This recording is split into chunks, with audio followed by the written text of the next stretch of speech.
Rainfall caused record flooding in Oklahoma, and yet weeks later, some surrounding lakes are still far above their average water levels, covering campgrounds and boat ramps.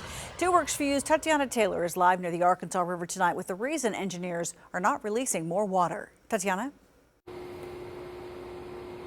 Karen, Deputy Chief Preston Chasson from the Army Corps of Engineers tells me that water levels is a delicate balance and there's a lot to consider before each release.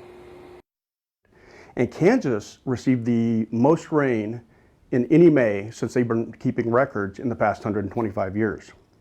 So as you might imagine, all of our reservoirs were significantly full in the flood storage area. Deputy Chief Chasson says most rivers and lakes flow into each other. He says it's important to not release too much water from one lake because it could negatively impact the downstream lakes. We have a limited amount of capacity downstream, so we have a responsibility to lower those reservoirs equally across the system without overwhelming the downstream channel. Chastain tells me some lakes have the capacity to hold more than others. So when they release a lot of water from larger lakes, smaller lakes and rivers can still be high. But he says as long as they stay around the 50% flood storage range, they both balance out at a larger scale. At 50% flood storage, the feet will be very different. It may be 19 feet at one reservoir and it may be 8 feet at another reservoir, but they're both at 50%.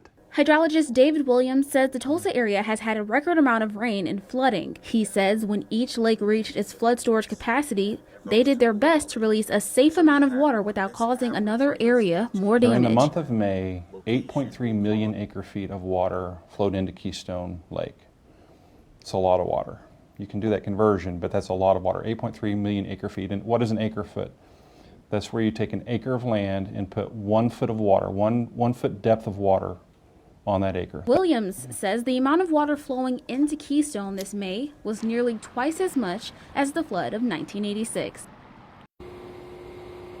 Although some lakes are still higher than average, Williams says with no rainfall, everything should be back to normal by next month. Reporting live in Tulsa, Tatiana Taylor, 2 Works for You.